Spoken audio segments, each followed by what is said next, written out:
Hello, we are very glad to present you our newest product, the ultimate tuner pin locator. Today we will show you how to use it properly, but first let's talk a little about it. As you can see, we separated the parts. It's only for an easier understanding of the product and its functions. On the left side, we have what's really important on the product, what allows you to locate and drill the specific type of holes. And on the right side, the main part is going to be attached to the locator we already presented you, ensuring that we will work precisely aligned, or at least as much as the tuner holes are aligned. So, with this tool, just to make it clear, the outcome of the whole work depends on how the tuner holes were drilled. This is the layout of the pin locator, with 6 holes, designed for specific pin tuners.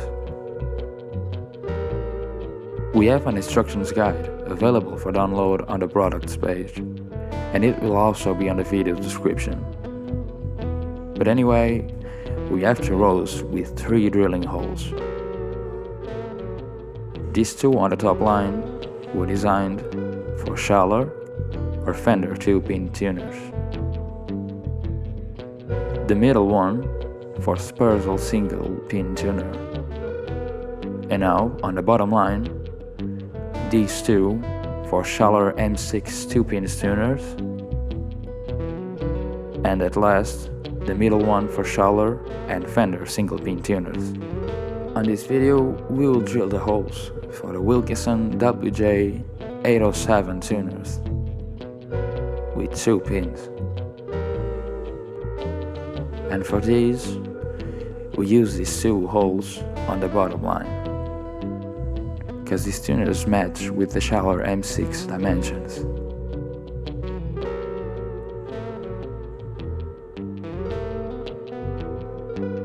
For these holes, we have to use a 2.3mm drill, and we already marked the drill with the required depth,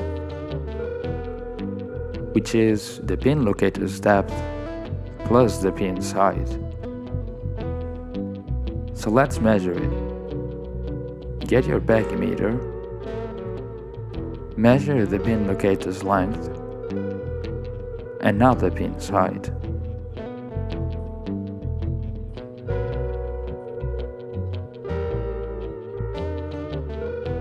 And there it is. Now you can mark the drill like we did. Now let's see how everything comes together. We would like to remember the drilling is always done on the tuner's left side. As you can see, remember, always the left side.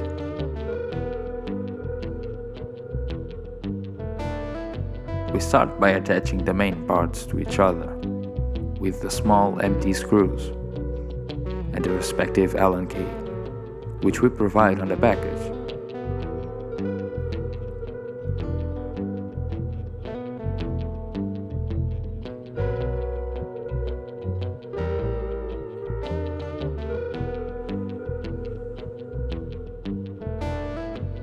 Now it's time to get these 2 screws to work, so that we can lock the pin locator to the tuner holes. Make sure that everything is aligned first, and then you can tighten up both screws.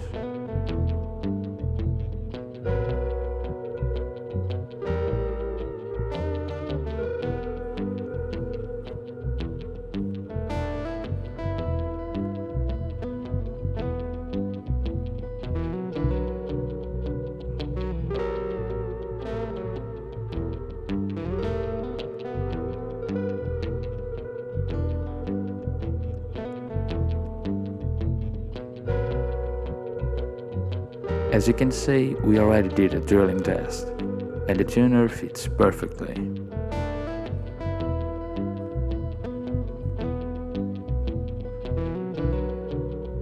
So let's proceed to the second tuner hole and see how everything's done. While drilling, pay attention to the depth mark we established on the drill.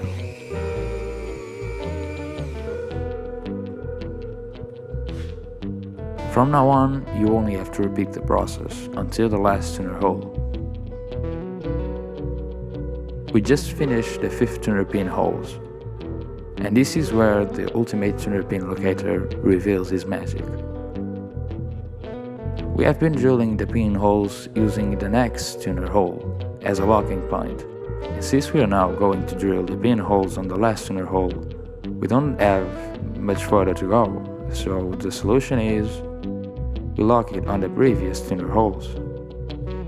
We unmount the jig, then unmount the empty screws, and grab the longer empty screws to attach both parts.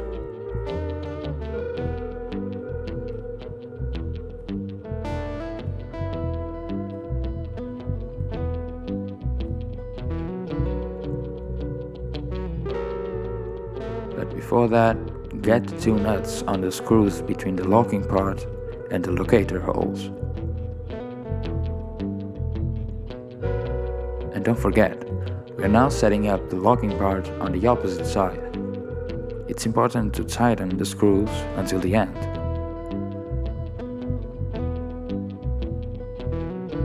The locking part remains loose, so we use the nuts to lock this part.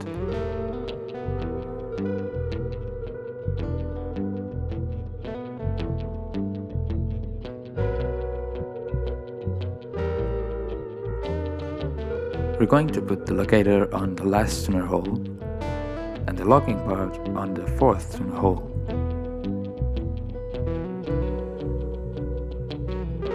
Everything's ready, so we keep on drilling.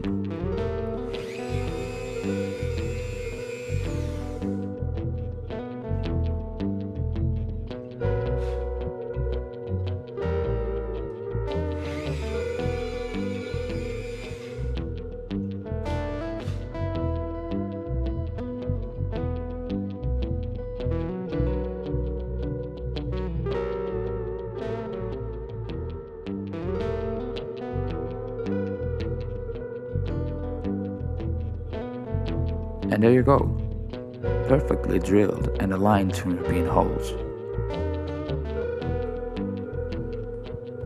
Check out our website and don't forget to subscribe to stay tuned to more videos.